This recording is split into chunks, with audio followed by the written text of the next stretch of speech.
Okay, ladies and gentlemen, welcome to episode 368 of the Hoots podcast on this Thursday, July 6th, 2023. It's your boy Joshie. I'm recording live here from the Break Free Room here in Chicago, Illinois. As always, you can follow me on Twitter. Right? Hold up. Let me do this right. Right over here, down here, the Hoots podcast. Pretty simple. Follow me on Twitter at the Hoots podcast. Check me out on Instagram if you like at Josh Lopez Media. A lot to discuss this week as we're coming off the heels of the Money in the Bank premium live event in London, England, which we'll talk a little bit about today. I just want to come on here and say what's going on, everybody. Hope everybody's in good spirits. And I'll be honest with you, just thinking about the last couple episodes, I feel like I can speak for myself specifically that I'm kind of tired of talking about like booking and wrestling Twitter takes because in all reality, a lot of the stuff that you see on like social media when it comes to shows like this is just a lot of wasted energy and takes that really have no substance to it. So why really spend time harping on it? I just feel in a lot of ways we treat wrestling uh, the wrong way and kind of take it for granted. And but today it's really more just talking about the content than it is really booking or whatever anybody else is saying on social media. And this is supposed to be a positive escape for people, and I want people to remember that.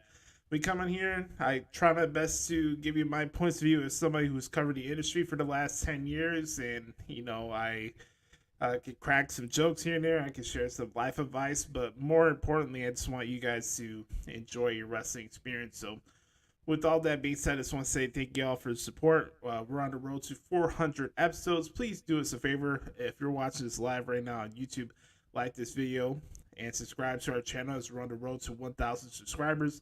If you have any bonus content you'd like to see me do on the channel, whether it's reaction videos or more topic videos, let me know.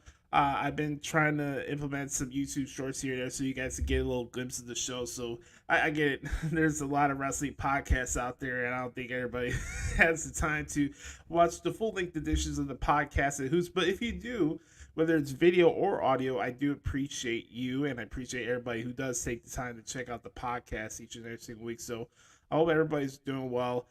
First and foremost, I'd like to give a special birthday shout out to my DD Lucy. It's her birthday today. She's been fantastic taking care of your boy as I moved here this time about a month ago, and she's fantastic. Also, shout out to my other aunts, and Kim and Carrie. They're twins. Also, shout out to my uncle Vito who celebrated his birthday today. So a lot of early July birthdays in my family. Also, while we're doing this, happy birthday beforehand. Tomorrow is my uncle Dito, my uncle Lewis's birthday. So happy birthday to everybody that's celebrating in the family. Hope everybody's had a good weekend. 4th of July was kind of mid for me. I'm just gonna be honest. It was really hot as shit here in Chicago, and I tried to enjoy my time as much as I could while I was by my old place. But I don't know. I just got a bad headache, and I just wanted to get back to the house. So this is kind of like a mid 4th of July. I think for me, it's really not like a political thing. I just think my luster and love for 4th of July. I used to love 4th of July as a kid. Now for me, it's just there. And then over the years, I just got tired of hearing fireworks. I'm not scared of fireworks or anything like that, but it's just I don't know. I think over the years now, 4th of July has become kind of mid for me, and I rather like just spend time doing what I want to do than watch people blow off fireworks or talk shit about hear people talk shit about other people like you hear at all these other gatherings and stuff like that. It's just really something that I don't have the time for, nor do I care to partake in. So, anyways, that's the great thing about professional wrestling. We come on here and talk about the stuff we like to enjoy and have some fun with it. And we have the Back Porch Q&A session. As always, if you have any questions you want to ask your boy during this, don't be shy. Come say hello in the comment section or in our chat box here on YouTube. and let me know what's on your mind. And we do this each and every single week. This is one of my favorite parts of the show because I get to interact with you guys, and you guys let me know what you guys like or dislike about the show, or anything that's on your mind in the world of professional wrestling. So let's get this started, shall we? As tradition here on the podcast at Hoots, it is time for the Back Porch Q&A session. As we always start off with the good brother Chris Zaletta. Throw up the X, ladies and gentlemen. Chris, you can follow him on Twitter at XTeamZaletta24X on the Twitter machine. Chris, a frequent contributor, to the podcast at Hoots, and I appreciate his support each and every single week. Let me do something right quick here. By the way, we're also live on Twitch. Make sure to follow us on our Twitch channel, twitch.tv/The Hoots Podcast. I think you guys can check out the show on there as well. Anyways, enough plugs, enough ramble. Let's get to the show, shall we? All right. What up, Boost? I only got questions for Chris this week, so this Q&A session won't be too long. He says, what up, Boost? Here's some questions for the Q&A this week. Before this Bloodline story, what was the last best long-term story told in WWE, in your opinion? Good question. I think for me, if I had to take a look back, it's I definitely say the Bloodline's an outlier from recent WWE storylines that have long-term effects just due to the ADD culture of the wrestling fan base these days.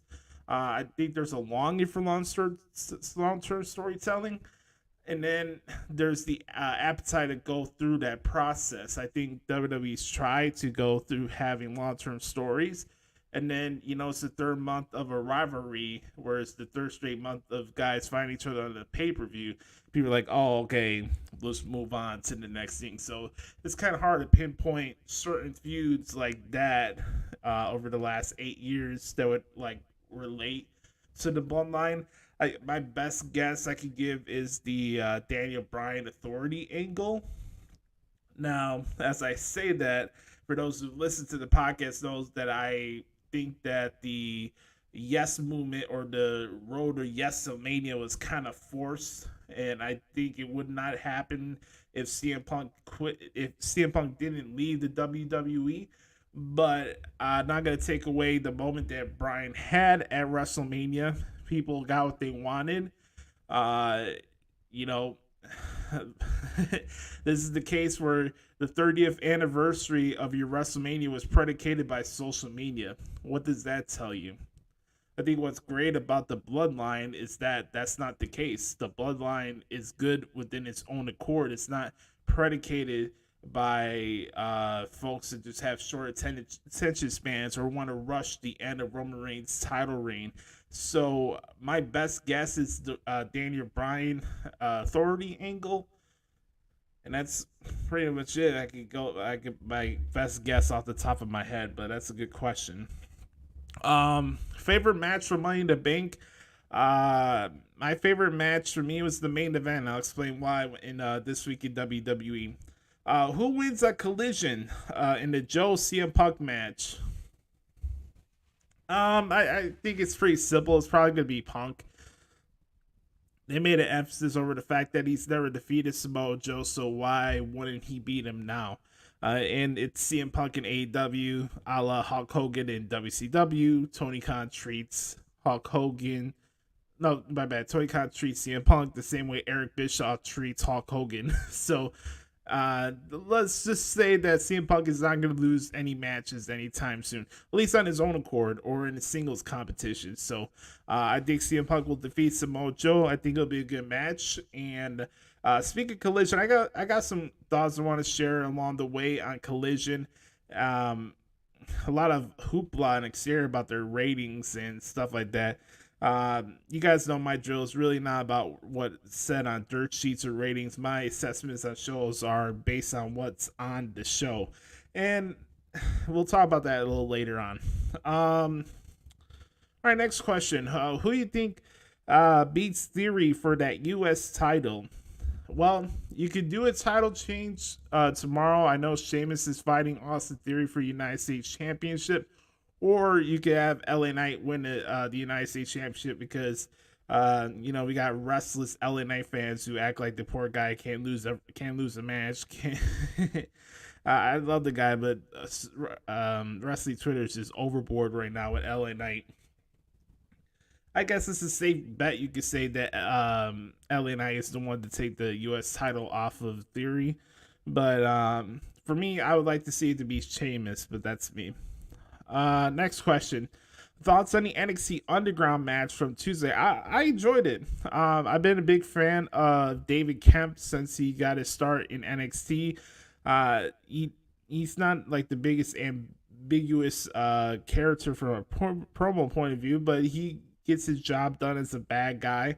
I've known Eddie Thorpe, aka Carl Fredericks, for many years, covering his work in New Japan, and I thought it was a very good match. The post match stuff with Gable Stevenson was pretty cool. Just the way he delivers those suplexes, I thought that was pretty nice. It was a nice feel. I thought it was nice. The presentation was good, and I thought it was not too shabby. I gotta say that Kamigoye style knee strike that Thorpe gave Damon Kemp was pretty good. All right, Raw or SmackDown for the Creed brothers? Do they need to be paired with someone? Do I think they need to be paired with someone? No. As far as Raw or SmackDown's concerned, I'm gonna say Monday Night Raw, because when you really look at SmackDown, you got the Street Profits, you got Pretty Deadly, you got the Brawling Brutes. On Raw, yeah, you got KO and Sammy. Things are up in the air right now with like a rumor mill whether or not Johnny Gargano and Tommaso Ciampa are gonna reform DIY. I don't know if that's gonna be the case or not. There's not really too many standouts. Yeah, you got Alpha Academy and the Viking Raiders, but I think Raw needs more depth in their tag team division. And of course, Imperium is there too. So I guess for me, it's a toss up. You could go Raw or SmackDown. For me, I'll say Monday Night Raw for the Creed brothers. And do they need to be paired with someone? No, I don't think that's the case. All right, thoughts on Ronda and Shayna. Should they do a fight pit match at SummerSlam? If they want to, I wouldn't be opposed to it. I mean, it's going to be a little different view from a presentation point of view because they're in a football stadium. They've done the fight pit at last year's Extreme Rules. If that's something that they want to do, I wouldn't have a problem with it, and that's going to be the send-off for Ronda Rousey, then so be it. I enjoyed their segment. You guys already heard the promo from Shayna Baszler on Raw this week, right? And it was good, very good. And I think that a fight pit match would be pretty decent with both ladies, to be honest with you. I got a little something else I want to talk about on here, by the way, before we wrap up this segment. I know we didn't get too many questions this week, but as always, if you ever have any questions for us, wrestling or life related, just hit me up at the Hoots Podcast on Twitter or the Hoots Podcast at gmail.com. Okay, last question here from Chris here. He says, thoughts on the ESPN firings? Very unfortunate. As someone who has been the recipient of budget cuts and then being furloughed, I have sympathy for people who go through this process. People who work in the entertainment or just general media business understands that none of this stuff is linear. Your journey in this field is not linear. You're not guaranteed things. You're not guaranteed permanent jobs. And a lot of very talented people unfortunately got cut and they lost their gigs. And that's very unfortunate. I feel really bad for them. ESPN, I feel like from a content point of view, it's kind of lost its luster over the years. They do have some good presentations with their live play-by-play coverage of like NBA and Monday Night Football, but outside of that, like, I'm not really a fan of their shows. I'll check out First Take when the Mad Dog's on there, but outside of that, I don't watch Get Up. The NBA Today show I think sucks. I'm not really tuned into NFL Live that much unless it's during the season. So really, the ESPN content's been really hit and miss for me from a point of view as a fan, and also I'm excited to see what comes with Pat McAfee's show being aired on ESPN whenever that time comes. But am I going on my way to watch ESPN as much as I was back in the day as a kid? No. And I think ESPN has kind of lost a lot of its luster. Also, that's probably just a testament of me just admitting that I'm not as much of a big sports fan as I used to be as a kid. Like my when I get like really nerdy with sports, for me is really when it comes to the NFL. But outside of that, hockey, talk to me during the playoffs, baseball. Both teams here in the city suck. We stinks. I'm a Bears fan, so you already know. Hashtag we stinks. The Bulls, I guess, are still around. We stinks. So I try to keep an open-minded head, and I love sports. I've always loved playing sports, and I've always will be a sports fan. But as far as like my consumption of sports and TV and like talking head shows, that those days are gone. That those are hit and miss for me. By the way, sorry for my phone blowing up a lot during this thing. They got this new app now called Thread. Threads, I guess, is a joint venture with Instagram. I guess a lot of people are making the voyage towards Threads so they could not deal with Elon Musk and his ways to ruin or what already is a cesspool of an app.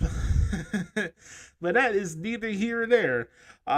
Anyways, I want to thank Chris for sending in the questions this week. I appreciate you, brother. As always, make sure to follow me on Twitter at xteens24x. If you ever want to participate in the Back Porch Q&A session, all you have to do is hit me up at Twitter at the Hoots Podcast or the Hoots Podcast at gmail.com.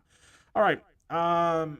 Let's talk a little bit about this before I get into this week in WWE and our rest of our content here for the pod this week. Made a little announcement on Monday on Twitter. I don't know if you guys saw it or not, but I've decided to bring back my transcripts as I decided to cover the G1. Right now, I don't have an account to New Japan World, so as I go through this process, I'm going to probably have to wait a little bit after the shows are uploaded online to cover those shows. So it probably won't be as live or as early as the old transcripts were. But I was not going to miss covering the G1. And I'm really taking a risk here. And really what I'm doing with this is that I'm taking this time to cover the entire G1. And that's an opportunity to showcase my transcripts out there to everybody. And I wanted to be an opportunity for people to enjoy the site again, for me to clear my sanity as I'm still furloughed, and I that creative niche for me for writing has been missing for far too long, and I'm tired of waiting to hear back from people from applications I sent out and stuff like that. That's just really the conundrum when it comes to this. Like, I've been furloughed since March, and I don't have the answers to what's really going on, why I'm in this position. It's not like I'm not applying myself trying to get a different job, but I have different needs than other people. My sanity is far more important than working at fucking Aldi's or Walmart or whatever. That's just not me.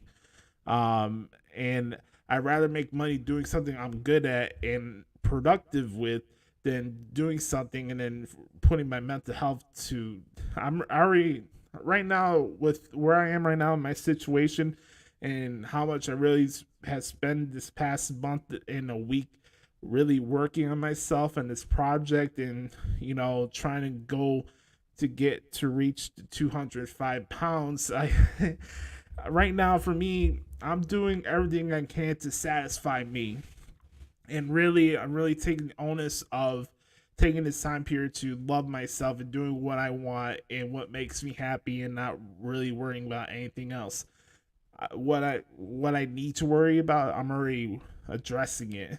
I deal through this process every single day, and I'm doing it for me. And when it comes to the transfer stuff, it's really something that's important to me, and it's something that I don't want it to go the way. So, yes, is it a risk to cover the entire G1 and not make a single dollar out of it? Yeah. Am I considering other options? Yes, I'm considering a whole bunch of things. I'm considering putting the shows on Twitch, and hopefully we can get some money doing that, or doing some more Universal Chatter streams. I never used Twitch before to stream, so I'm kind of out of the loop with that. But I'm thinking of other things because I can't really rely on. Oh, hey, am I gonna get my job back? Oh, will somebody hire me from a different place? Oh, will I get another interview from a radio station and then hear nothing back from them? Like, I'm tired of playing this. Tired of playing this game, this dog and pony charade. Will I? Will I not? Like, I can't sit on my hands anymore. So here I am. I'm gonna showcase my work, and if somebody wants to reach out to me and I can help out their website, I'll do it. I'm not opposed to work. I want to work. That's the thing. I want to work more than anything. That's the main reason why I'm doing this. I got my little schedule right now that I'm doing with this project where I'm trying to go down and try to get to 205 pounds. But outside of that, like, I need something else to fill me. And I need that with my transcripts. Don't get me wrong, I love doing the show. it's I love doing it. I wish we could make more money off of doing the podcast, but I need something else creatively to help me out from a mental point of view. And yeah, I'm gonna cover the G1. There's 19 shows on this tour, and will I get a single cent out of it? I don't know. We'll see. What would I get out of it?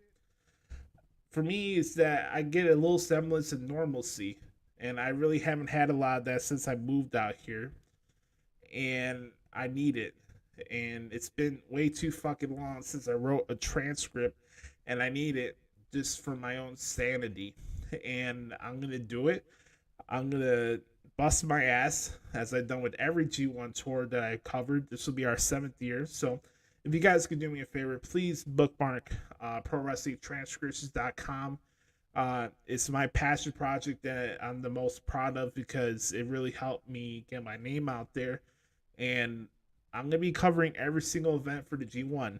Now, does that mean I'm going to go back to covering Raws, SmackDAHN, pay-per-views, all this extra stuff? I don't know yet. All I know right now is that I'm going to be covering the G1.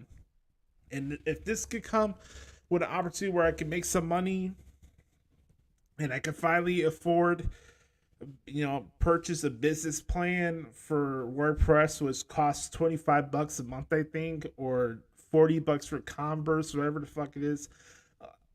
I hope I can get to that point, because really the main emphasis of doing this is because I'm doing it for me. Everything right now in my life, I'm doing it for me. And you want something done, you got to do it yourself, right? Everybody says that DIY, it's not just a tag team, it's a way of life. And I'm not going to wait anymore. I miss work. I miss typing out these transcripts. So, okay, I'm going to be covering the G1. It's going from July 15th through August 13th. And all those transcripts will be on ProWrestlingTranscripts.com. The offer is out there to any wrestling website that knows my work. I've reached out to them already. I'm willing to do business with people. I'm not mad at anybody. I'm not looking down on the field or anything like that. I want to work. I work for anybody. I'll help out in any capacity. I'll help transcribe an interview. I'll transcribe any shows you need results from. But I'm not going to wait. If you want my services, reach out to me. I'm not going to wait anymore. I'm not going to wait out to see if people are going to have a hiring session and then they don't. Like, I'm not going to wait anymore. So I'm going to cover the G1. I'm going to have the best G1 coverage. Not only will I be covering the shows, I'll be adding post-match comments from each event, which I think will be a nice new feature to the website. And I hope you guys follow along with this journey with me. and this is a risk, and I know that I may not get any money out of it, but this is gonna help me a lot. This is gonna help me a lot more from a mental point of view than I think a lot of you guys realize, and that really what I do best in this field is the transcripts and recording this show. So whatever I can to get myself back on my feet and not feel dejected about my situation anymore, that's what I'm gonna do. And I hope you guys support the project with me. I hope you guys support my coverage of the G1. And if this could lead to something where I'm making a lot more money again, awesome. If not, at least I went back and tried to give something back to the people that have supported me along the way. There's only so much that this show can offer. Like the show's not on Patreon. We're not making any money. I'm not a YouTube partner. I need like 700 more subscribers on YouTube to even qualify for that. And who knows how long that's gonna take. So really right now my focus is on me and doing what makes me happy. And okay, I may not get a cent out of covering the G1, but I'm doing it, and I'm doing it for me. So that's what it is. Anyways, just want to give you a little reason of why I decided to bring back my transcripts. I talked a little bit about it on Monday, but I figured use this platform just to talk. This is my outlet to just let my mind go and tell you what I'm feeling in my heart. And I appreciate having this platform. I appreciate you letting me share my story with you guys. And this is a good thing. You guys should be excited. I'm excited. I haven't transcribed a wrestling match since the end of February. So I'm very excited for this. There's 32 competitors in the G1 this year. And I'm very, very excited for it. And here's to covering the G1. And I know damn well I am the best transcriber in the industry today. And I'll show it with my transcripts. As the saying goes, let your work speak for itself. And on that note, that will wrap up our beginning part of this podcast. When we come back, we'll review what went down in London for Money in the Bank, talk a little bit about Monday Night Raw for Baltimore, and more stuff here on the podcast at Hoots. Hey, yes, sir.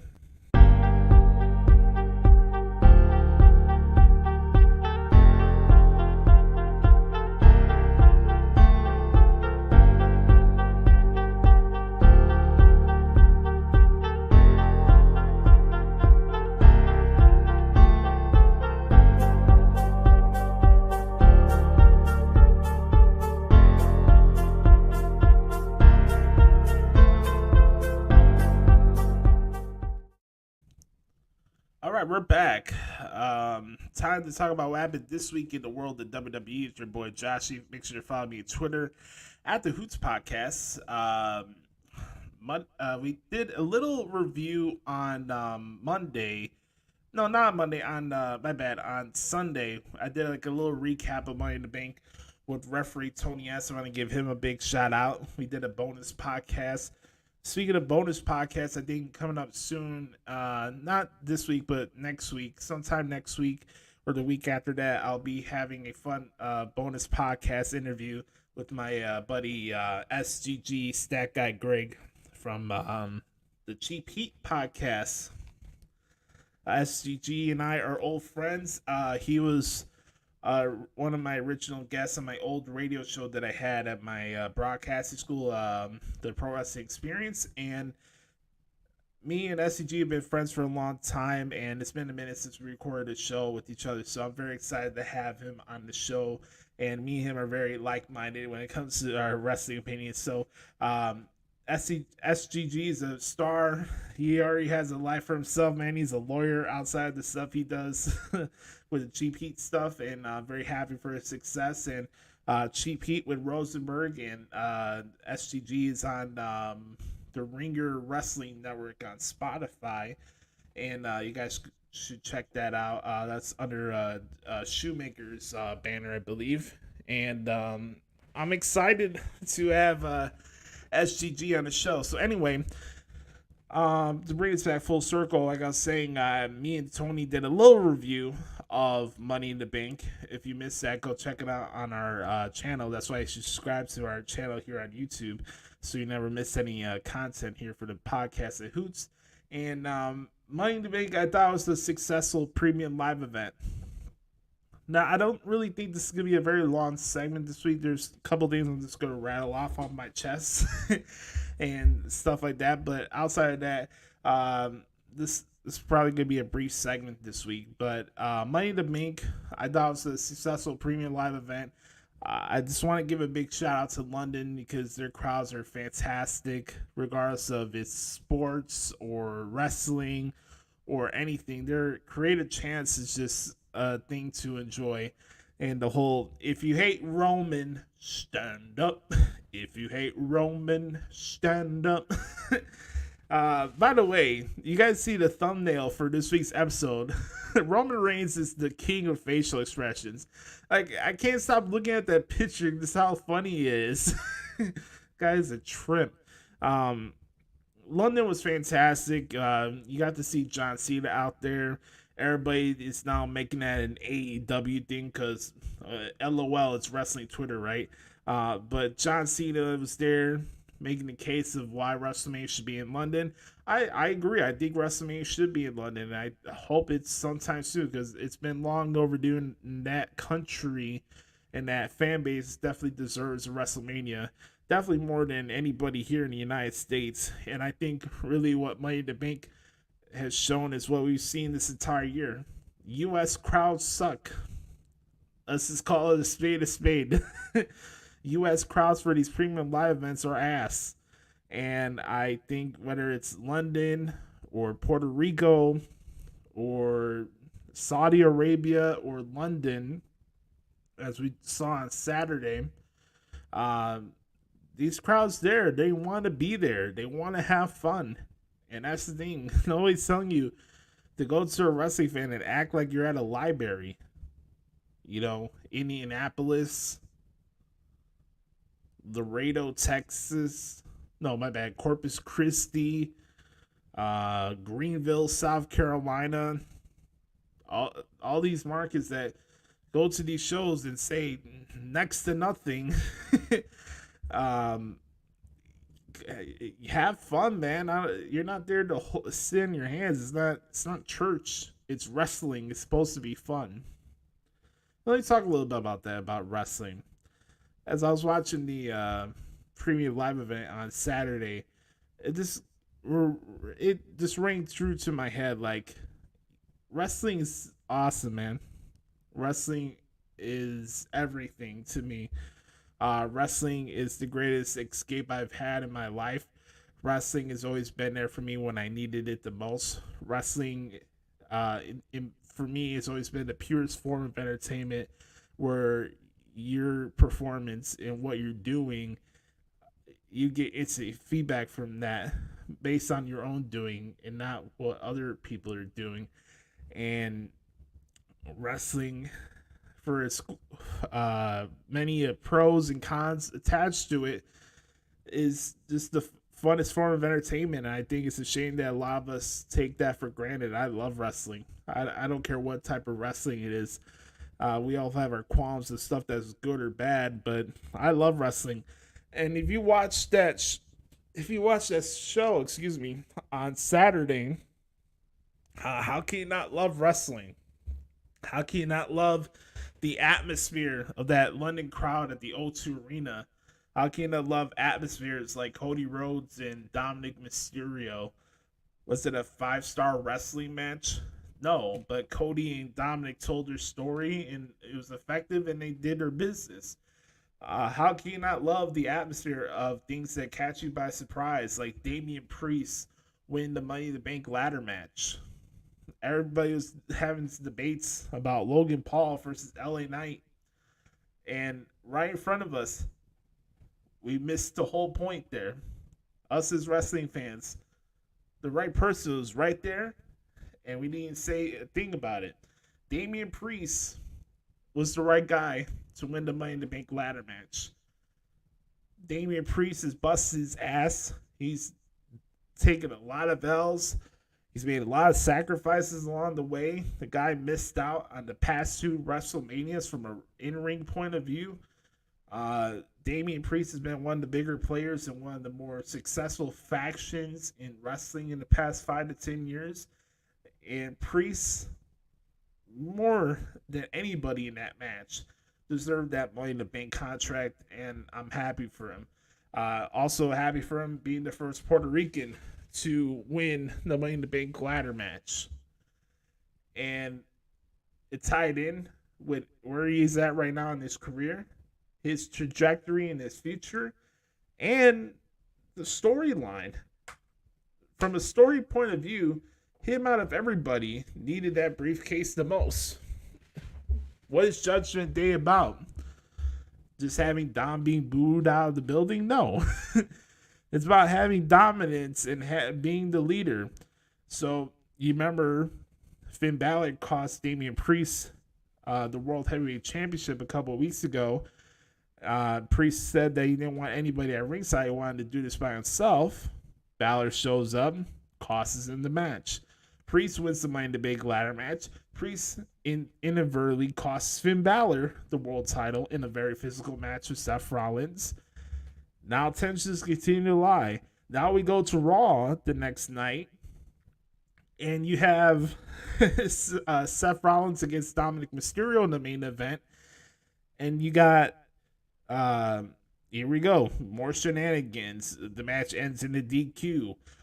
Damian's trying to cash in his Money in the Bank contract. Finn Balor once again gets in the way. So I think there's a big, I wouldn't say angle, but I think there's something big that's going to be coming out of the Judgment Day either before or after SummerSlam. So I'm very curious to see where this goes. And that's also another reason why it makes the Money in the Bank contract holder even more interesting, because Damian Priest, one, is a believable guy that can have a successful cash in, but also when you have this power struggle between him and Finn,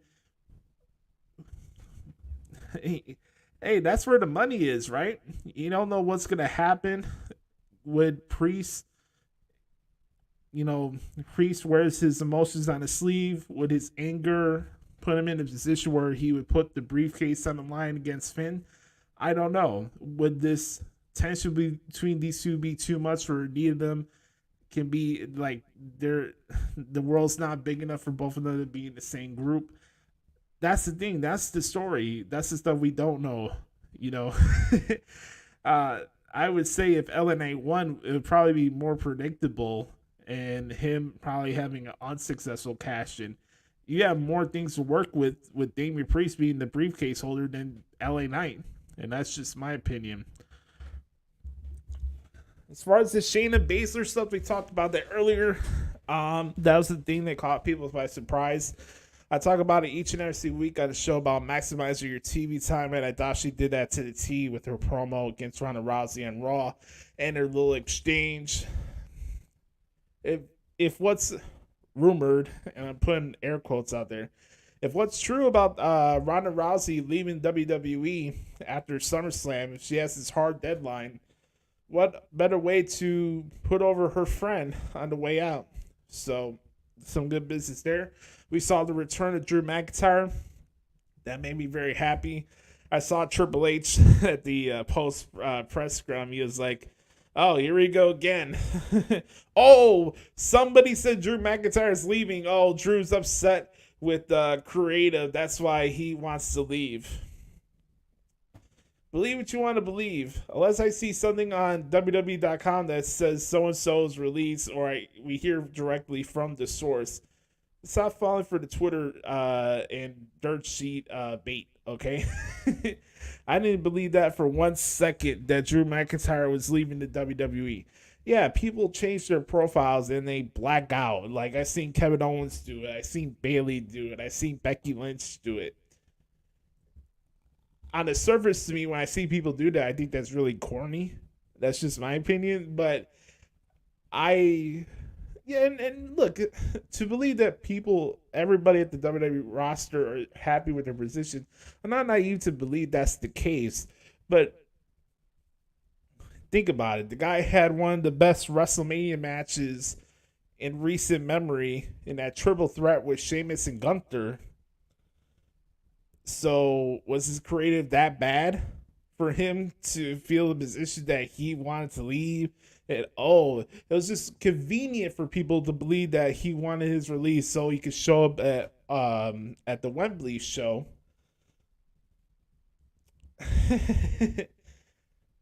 I can get you want to follow the tea leaves on these websites and stuff, but you know, after a while, you gotta see it for yourself, and that's how I view things. Talked a little bit more about the John Cena stuff in the segment with Tony, so if you guys want to check that out, go ahead. Also on the show, I thought the ladies women the women's Money in the Bank ladder match, I thought it was very good, and everybody's putting over the finish to the ladder match, which I thought was really good as well. I think Io's a good pick, and you got a lot of things to choose from here, especially with her being on SmackDown. Io not only has the tension with Bayley, just due to how that match ended, but you got Asuka. What? You got Charlotte. What? You got Bianca. What? You got a pick of your litter. And, we saw Io kind of tease a cash towards Rhea, but nothing happened there. So, when it comes to Io, I think she's a good person to have the briefcase, and I'm curious to see when the time is for her. Is she someone who announces her cash in beforehand? Does she take advantage of the opportunity? Who knows? I really think this is a good opportunity for her. The momentum for her started at Backlash, so to see her win the Money in the Bank ladder match, I thought that was pretty cool. And then let's talk about the Bloodline Civil War, since we haven't talked about it yet. I mean, so many callbacks. The Kick Out Low Blow thing, which is a callback from their Clash of the Champions show in 2020 in the Thunderdome. Solo's facial expressions, Solo's timing when the fans started doing the whole "if you hate Roman, stand up" chant. Roman saying that England's the dumbest place on earth. These guys are idiots. I started crying laughing when I heard that. I thought it was fantastic. But the Bloodline Civil War match was awesome. I loved it. It was fantastic. I see a lot of people are like, oh, the first half of the match was boring and stuff like that. People will always find reasons to knock down the tribal chief or knock his work in the ring. The guy is an attraction. The guy is that dude. He is him. He is Thanos. Like, I don't know why people can't appreciate the run that we're having right now with Roman Reigns. You always have to attach an asterisk towards the guy. I just don't get it. If somebody could explain that to me, I don't get it. I don't know what else you want for him. The guy turned heel. You finally got what you wanted after 7 years. The guy is carrying himself on the microphone. He's been the best world champion in wrestling in the last 15, 20 years. The guy's put on barn burners at the barn burners when the title has been on the line. Hell, he had even a really good match he pulled off a really good match with Logan Paul when nobody expected it. I really don't know what else people are expecting for Roman. At least from a performance point of view, I get it. You people are upset about the whole thing with his contract, but that's his prerogative. But to attach asterisks on his title reign and how he carries his matches, okay, are there too many ref bumps? Is that a tired trope? Yes and no. But here's the thing. Unlike AEW, WWE puts an emphasis on when the referee's bumps happen. And they're important. They're there for crucial parts of the match. It's not like Rudy Charles is analyzing this tag match and overseeing things like Aubrey Edwards, and people are body slamming people through tables on the floor right in front of him, like Aubrey would in a tag match. But anyways, it's not an AEW thing. You look at the match and how is it structured. especially toward the latter end of that match. I mean, you could call it cinema, you could call it entertaining, you could call it whatever you want. I thought it was just fun. That those last 10, 15 minutes of the show was fantastic. You felt the energy in the crowd. I thought Michael Cole and Wade Barrett had a very good call of that match. And everything you wanted out of that Bloodline Civil War thing was really good. And you got the result that everybody wanted, right? Everybody wanted Jey Uso to pin Roman Reigns, and that's what happened. And then I see Ryan Satin on Twitter put out an article saying, was this the right time for Roman to take the pin? There's always an asterisk. There's always something that has to do with nothing and not appreciating the story as it's happening. Like, we're really going to be talking about a pinfall loss in a tag match because the title was not aligned in the tag match. Did the title need to be on the line in the tag match? Man, people are desperate for Roman Reigns to lose his championship. It is insane. People are desperate. They'll find any little thing to be like, oh, see, that's the reason why Cody Rhodes should have won at WrestleMania. See, all this stuff with the Bloodline, all this stuff with the Tribal Court tomorrow at Madison Square Garden, all that could have been done without Roman being the champion. People are so fixated on this dude. Like, Roman needs to lose every match. He needs to take a pinfall every match. Roman needs to do this. Roman needs to do that. Doesn't matter. He's a face, a tweener, a good guy, whatever. There's always asterisks towards this dude. I just don't get it. Let's talk about this because this conversation hasn't been had on any other show. And I think it's time to talk about it on here. I've seen a lot of the reports that came out over the weekend on the business side for WWE and what's coming out ratings-wise, merchandise, stuff like that. I'm not taking anything away from the brand because I think the content's good. I think the feel and the brand of WWE is hot right now. You see the numbers that they get for their arena shows and their TV specials. I mean, hell, Madison Square Garden is sold out tomorrow night. But as I see what's going on and as I see things from a 30,000 feet view, I really think what's really making WWE hot right now is the hate watch factor. If you see stuff on social media, you would think that things are at an all-time low. But that's the thing. Like, if you look at their numbers, I bet you if you did a poll of the large amount of people who watch WWE weekly, whether they're a fan of them or not, whether they're a fan of Triple H or Vince McMahon style of creative or whatever, I bet you I'd probably say at least 30% of that audience hate watches it. And I don't have any proof to show that, but that's just a feel. I really think WWE's benefiting off of the people who hate watch their product. They'll claim that it's not the case and that they're having constructive criticism and they want the product to be better. Yeah, I want the product to be better too. Yeah, I wish Raw had a better announced team. Yeah, I wish Raw had a cooler looking logo. All this other extra shit. But you look at general things that people talk about and the way people view stuff going on in WWE, more times than not, is really predicated on hate watch. I'm not taking anything away from the Bloodline storyline. I think it's effective. It's been fantastic to see over these last 3 years. But outside of that, and maybe Cody's return to the company, I really think the genesis of the numbers that they're drawing right now is off the fact of people hate watching. And I believe that's the case.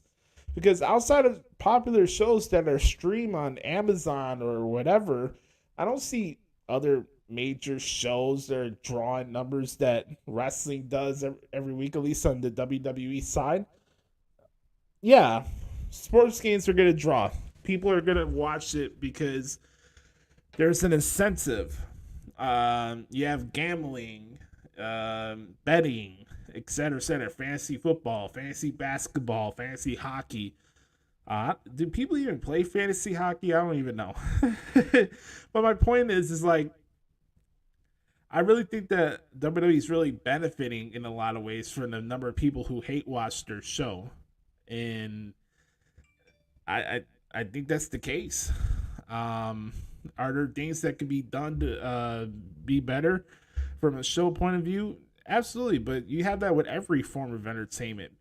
I just think that it's funny that a lot of people that hate them still find a way to buy the merchandise, go to the shows, still watch the shows every week. One thing happens, oh my god, the sky's falling, yet they're still watching every single week and every single day. I just think that's funny how that works, you know? So, really quick, let's talk a little bit about Raw from Baltimore. I thought it was a good show. Like I said in my short, it was a really big night. The women's division, we saw Maxine Dupree get her first victory, her first match in that 6-person tag match with Alpha Academy and the Viking Raiders. I thought that was very good. Also, shout out to Sonya Deville and Chelsea Green. They won the number one contenders tag team turmoil match, and then that Avalanche Frankensteiner that Katana Chance did was very, very good. Also, I thought Priest and Nakamura had a very good match. I really want to give a shout out to The Miz and Tommaso Ciampa. I thought their promos back and forth on the show in the third hour were very, very good. I'm looking forward to their no DQ match next week. Also, what happened with Ricochet and Logan Paul? I think that's I think that's pretty much official now that both of these guys are gonna fight each other at SummerSlam. I think that's cool. I have no problem with that. I think these guys will tear the house down. I think it'll be a very good match, and I think that should be a lot of fun. So, all in all, oh, by the way, shout out to Rhea Ripley and Natalya. Very good women's championship match. So, Raw's picking up momentum. It's getting a little bit better each and every single week. There's other stuff that can be done better. You're never going to get a 3-hour wrestling show perfect every week, but I think they're making the best of it. And you have multiple stories going on throughout the show right now, and I'm kind of curious to see where things are going to go with Seth Rollins now that Money in the Bank is over. I think maybe there's some things left over to do with the Judgment Day, but we'll have to see. It'll be kind of interesting. What about this? What if Seth Rollins put the world title on the line in a fatal 4-way match against Finn, Priest, and Dominic Mysterio? Now, I know what people are going to say. Why would you put Priest in a 4-way match if he has the briefcase? I don't know, man. I'm just telling you, I think there's still something left to do with the Judgment Day. So either all three of them are going to fight Seth Rollins, and we'll see who can trust who in that scenario, or you could do a rematch of Seth and Finn, and then, whatever happens after their Priest cashes in the briefcase. All I'm saying is that one way or another, you're going to have some interaction between Seth, Finn, and Priest.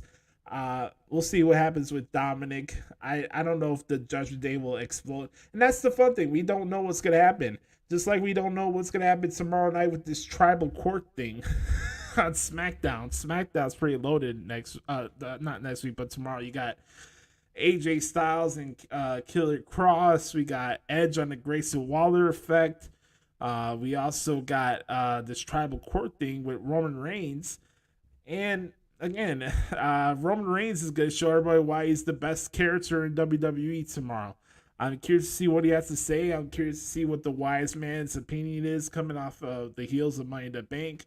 Roman Reigns is being put on trial, and this should be good content to see in Madison Square Garden. They're a very lucky crowd. They got a good show ahead of them tomorrow night. So, by the way, I'd love to get your guys' thoughts on that segment, by the way, for tomorrow. What do you think is going to happen? What is next for the Bloodline as we head closer to SummerSlam? Let me know in the comment section down below. What do you think is going to happen in the Tribal Court segment, the trial of Roman Reigns? On that note, it's time for the main event. It's scheduled for one fall with an unlimited time limit. And if you're easily offended, that's a you problem, not a me problem. It is time for another stellar edition of What the Hell is Wrong with AEW. Let's start this bad boy off in a 3, a 2, a 1. Your meat, beat your meat, beat your meat, beat your meat, beat your meat, beat your meat, beat your meat, beat your meat. I'm telling you, my time is right now. Right this minute, 2022. We're living it. My time is now. My time is right goddamn now. Man, what intensity. The quality of the product and the quality of the shows is at an all-time high right now. But I do know that it's a real war between AEW and WWE. I'm still cashing fat checks, and I am still banging the hottest bitch in this entire place.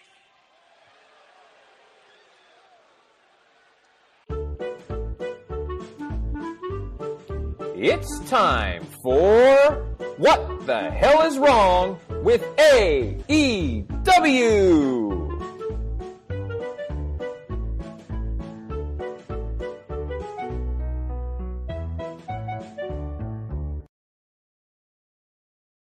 What the hell is wrong with AEW? The question that everybody wants to know. What people need. I'll tell you what. Fuck this shit, I'm out.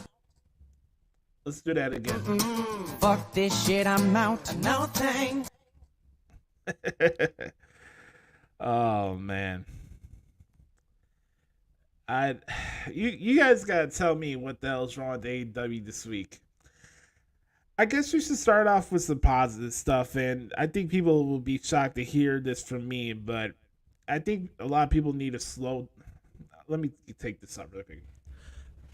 I think that a lot of people need to slow down really quick with the Collision was a bad decision and Collision's doomed to fail. I think we need to slow down with that a little bit. And look, I'm not one to stray away from sharing my opinion on what's wrong with AEW because people act like AEW does absolutely nothing wrong. But we're barely a month into the show, and yeah, the show's ran into unfortunate circumstances on a holiday. You know, we had the pay-per-view last weekend.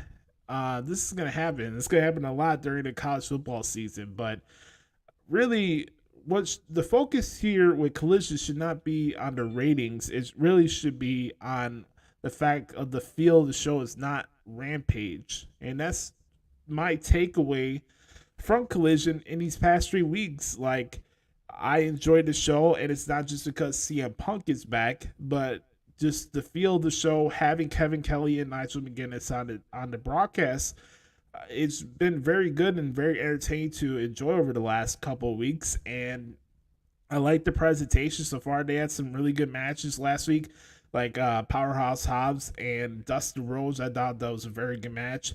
And then the main event was Samoa Joe and Roderick Strong. Now we know that Samoa Joe will be taking on CM Punk on Saturday in the second round match of the Owen. Shout out to referee Tony for that. And I've enjoyed what I've seen so far. Like, one thing for this week's show I thought was kind of odd that we're doing this dumb Eliminator match. Everything's an Eliminator in AEW. Like, oh, here we go. Here comes FTR against Bullet Club Mid 2.0. Bullet Club Gold, whatever the fuck they're calling themselves, is an Eliminator match. These guys beat FTR and Punk in the match, the 8-man tag.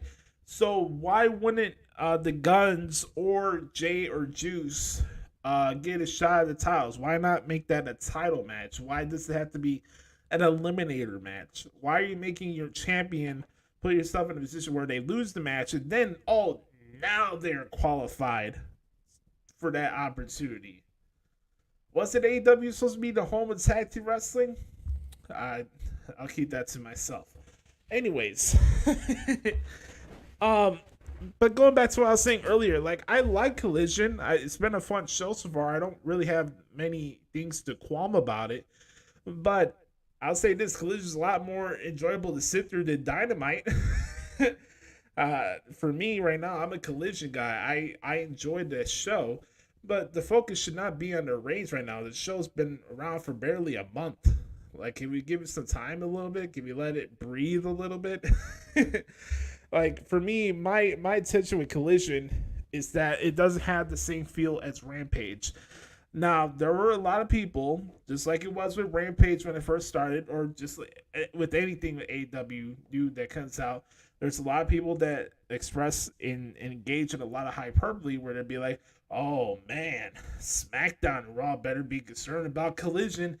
People are going to be scared about it. I heard it last year. No, I heard it 2 years ago. It's funny. Tomorrow night, as I'm recording this on a Thursday, this week on Rampage, they're celebrating 100 episodes of Rampage. There were people that I know who do shows like this said that Rampage can compete with SmackDown's ratings. We all heard the whole stuff about Dynamite outdrawing Raw soon, and Dynamite's going to take over. The wrestling business is going to draw 2 million people. All this stuff. And I mean, like, for me, I haven't even gone on my way to look to see what the ratings have been recently on Dynamite, because really, I don't care. My issue with Dynamite is not the ratings, it's that the show sucks. I think Excalibur sucks. I think Tony Schiavone sucks. Taz is okay. I wish Taz just called the show by himself if you want my honest opinion. But the flow of the show sucks. Officer Bar Brady sucks. I need more Renee Young on my TV screen because that woman is fucking hot. Also, I need less of the nonsense and shitty officiating and tag matches just for the sake of having tag matches. Like, the worst style match that AEW produces besides the Outlaw Mud Show hardcore matches is tag team wrestling. Seriously, there's not one tag team match that they produce that I enjoy, unless FTR is in it. It's that bad. The officiating is brutal. The match layout of it is stupid. Same thing here. We start off the show with Pockets and Darby Allin against Keith Lee and Swerve Strickland in this dumbass JoJo Dutch blind eliminated tournament. I'm watching it and I'm like, I've seen every Pockets match. It's the same shit. Okay, I put my hands in my pockets. I rest like a generic person from the indies. And I do a, I don't know, what do I say? A below average Superman punch. I'm not a Pockets guy. I'm sorry. I it's not even the gimmick for me. It's really what he does in the ring. I can't take him seriously. I just can't. And then I thought Keith Lee looked good in the match, so I'll say that from a positive point of view. I thought a couple of those Beal throws were really good. They were working on, I think, Darby Allin's leg or something like that on the outside with the ring cells that looked really nasty. But Pockets and Darby Allin defeated Keith Lee and Swerve Strickland. Oh, hey, will Keith and Swerve finally fight each other after, 8-9 months? We're almost getting to the point of All Out from last year where they lost the Tossy Acclaim, and Keith Lee and Swerve Strickland have yet to have that 1-on-1 match. What the hell's going on back there? Let's get this whole thing over with. By the way, why should I care about the Mogul Embassy? What is the Mogul Embassy? Okay, Swerve comes out with some cool outfits. We see Tola Leona and Bishop CLAHN. I like their work as a team. I think they're talented guys, and I have nothing wrong with Prince Nana, but what are they? Why don't they ever cut promos in the ring? Why should I care about them? And why should I care about this blind eliminator tournament? Really? The home of tag team wrestling? You can't find a compelling storyline for FTR outside of Jay White and Rock Hard Juice Robinson? That's the best you got? We got this big ass show to sell out for Wembley, and we need to figure out in a blind eliminator tournament. So instead of building a more serious feud with MJF and Adam Cole, where Adam Cole tries to convince MJF to give him another title shot, let's put them in a dumbass tag team tournament where they have a over long extended match with the Butcher and Daddy Magic Matt Menard. Fine match, whatever. I will say this: I like the little vignette that they did at the gym. I thought that was pretty funny. But am I the only one that feels that this is the mistake to do? So if you're going to do MJF and Adam Cole at All In at Wembley Stadium, right? Why the fuck are they in this dumbass tag team tournament in the first place? I get it that All In is not to August 27 and you need you need to find some time to fill in content. I get that. But this is the best route that you got. You couldn't build somebody up to fight MJF at the end of the month for the world title, have like a big world title match on the Dynamite or whatever, and then you bring Adam Cole back to the situation. Like, don't get me wrong, I think the two guys have been entertaining in the skits that they've been doing, and the whole Better Than You and Bebe shirt is cool. I have nothing against both guys. I think they're great. It's just the premise of them having this tournament. What is this tournament for? Why should we care? And why are you not... I just don't get it. Having a blind eliminator tournament just for the sake of what we already know what's going to happen. I just don't get it. I would have went a different route with this where, okay, Adam Cole will have to try to find ways to convince MJF to give him another title shot. I get the pay-per-view is not to August 27th, but this blind eliminator tournament in and of itself is fucking stupid. It's pointless. Does anybody believe that anybody that's coming out of this mid-tournament is going to beat FTR for the tag titles? And when's that match going to happen? Is it going to happen at Wembley or is it going to happen at the United Center? I don't get it. And no, I don't have any interest in seeing FTR against Pockets and Darby Allin. I don't. And that's probably the direction that they're going to go. Speaking of things I have no interest of or care for, Chris Jericho and Don Callis. Again, another reason why I am not a fan of Dynamite. And it really does absolutely nothing for me. They had this promo off where they talk about Chris's complex. You know, he's in the midst of a losing streak. Now he wants to bring out the best version of Chris Jericho. Whatever. Don Callis comes out. The guy's getting good heat. I won't take that away from him. I think the song he came out to was lame as shit. But outside of that, I guess Don is trying to form a new faction to bring the fight to the Elite. Because it's gang warfare as it is in AEW, aka WCW 2.0. And the whole gist of this is to have, Chris Jericho form a new alliance with Don Callis. So is that it for the Jericho Appreciation Society? Is that it for the January 6th Appreciators? Is that it? Is that how we're going to ride off the sunset with the Inner Circle and this JES nonsense? We're just going to pretend that it's not there anymore. I don't get that. Not that I cared one way or another, but this is a group that's been around with each other for 2 years? Adding the stuff with the Inner Circle as well. And now Chris Jericho's unsure of himself. Now we're just going to put the faction to the side and not say anything about it. I just think that's weird. So whether or not Jericho joins forces or not with Don Callis, I really don't care. Yeah, we get it. Olivier is going to have a match with Kanose Takesha. Whoopity-doo. Other stuff on the show. Other stuff that I was looking forward to seeing Ruby Soho and Britt Baker because they had a good match last year at Double or Nothing for the Owen Hart Women's Tournament Cup. That was the finals of last year's tournament, right? So we didn't get a good match. We had a regular women's match at AEW, and Paul Turner suddenly is blind. Aren't you not allowed to eject people from ringside? Is it that fucking hard to see people right in front of you cheat and drag people's feet to the ropes? I'm not taking anything away from, trust me, I would be the last person to ever say, oh, I don't want to see Toni Storm or Saraya on my TV screen, especially Saraya, God's hottest gift of all time.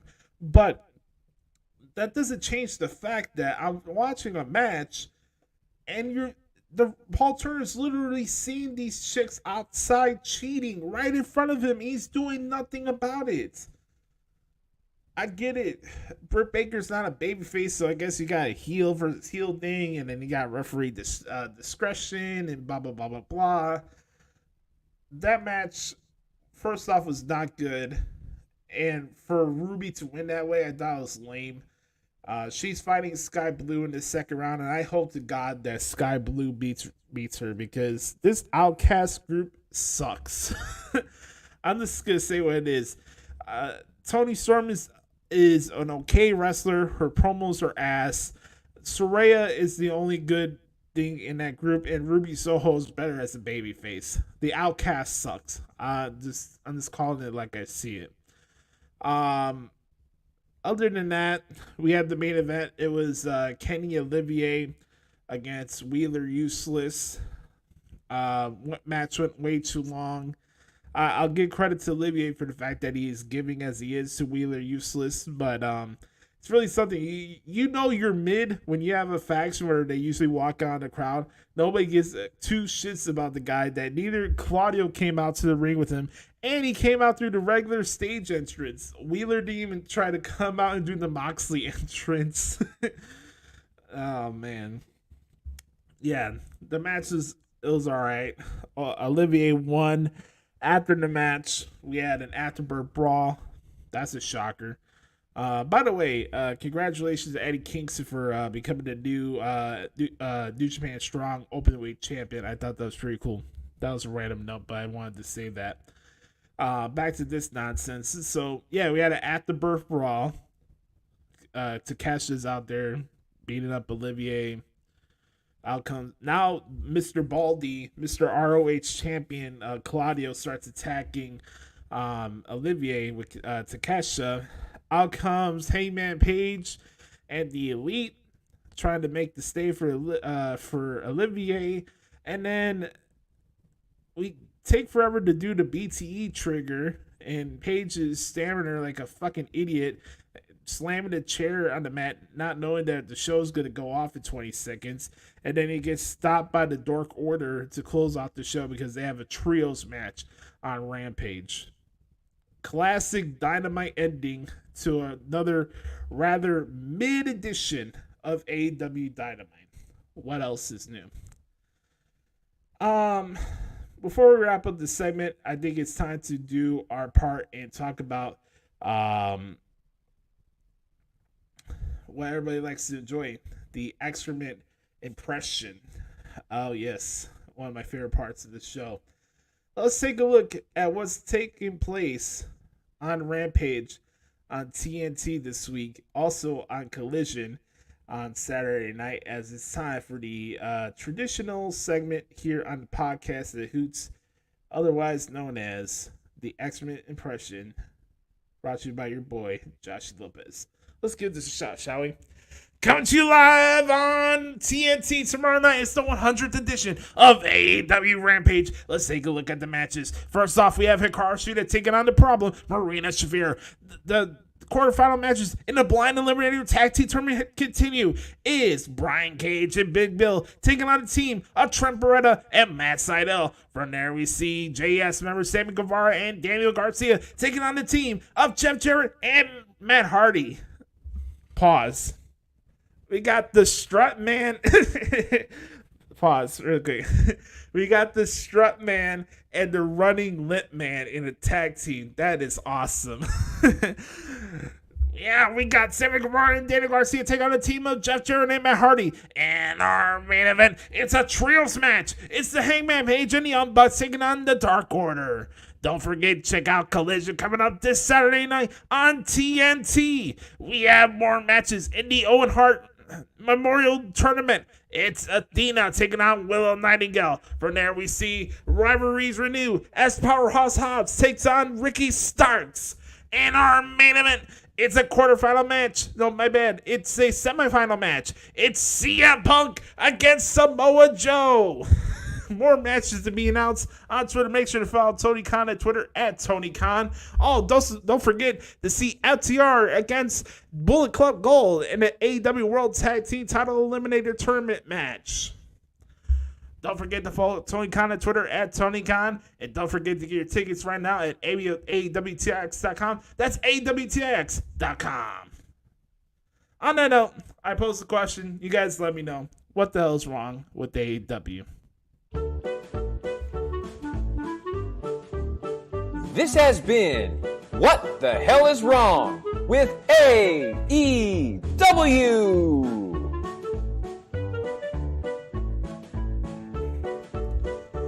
Everything. Fuck this shit, I'm out. Fuck this shit, I'm out. No thanks. Don't mind me. I'ma just grab my stuff and leave. Excuse me, please. Fuck this shit, I'm out. No. Fuck this shit, I'm out. Alright then. I don't know what the fuck just happened, but I don't really care. I'ma get the fuck up out of here. Fuck this shit, I'm out. Okay, ladies and gentlemen. Thank you all. That is what the hell is wrong with AEW this week. Now, time for our final segment of the podcast this week. It's otherwise known as the CLAHN of the Week. Let's check this out. I'm not CLAHN. CLAHN. The CLAHN. You're big on CLAHN. One more time for good measure. I'm not CLAHN. The CLAHN. You're big on CLAHN. Oh, yes, the CLAHN of the Week. Oh, man. Where do I start, man? I think for me, my pick for this week goes out to whoever the name of that dude is, the boyfriend, I guess, of Keke Palmer.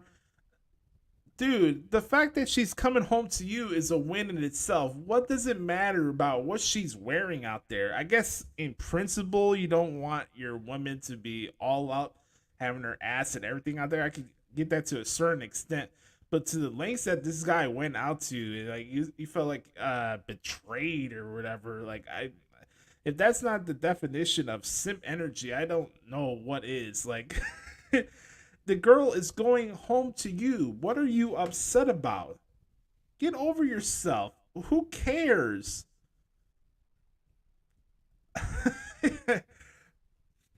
Oh, she's disrespectful.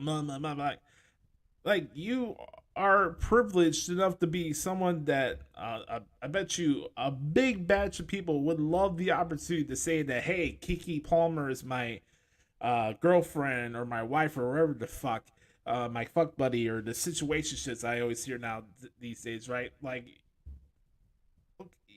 what do you have to be upset about? She's coming home to you, right? She's not leaving you. But you want to make a scene and make people feel sorry for you for absolutely no reason, knowing damn well you're probably clapping her cheeks by the time she gets back home. So what difference does it make that she wore a provocative dress at an Usher show? Darius, whatever the hell your last name is, because really it doesn't matter right now. You, my friend, are the CLAHN of the Week. And on that note, we're going to put a ribbon on the bow on this week's edition of the podcast at Hoots. As always, I appreciate you guys' support. As always, you can follow me on Twitter at the Hoots Podcast. Hit me up at Instagram at Josh Lopez Media. Make sure to like this video, subscribe to our channel so you never miss an episode. We're on the road to 400 episodes. Don't forget to bookmark ProWrestlingTranscriptions.com as I'm bringing back my transcripts with full coverage of the G1 Climax Tournament starting on July 15th. And with that being said, remember, folks, be the authentic product that is yourself. And don't forget, nobody dictates and pays your life but yourself and the man upstairs. I love you all. Have a wonderful weekend. We'll be here next week to talk more professional wrestling right here on the podcast, The Hoots, a.k.a. The Hoots Podcast. Yes, sir.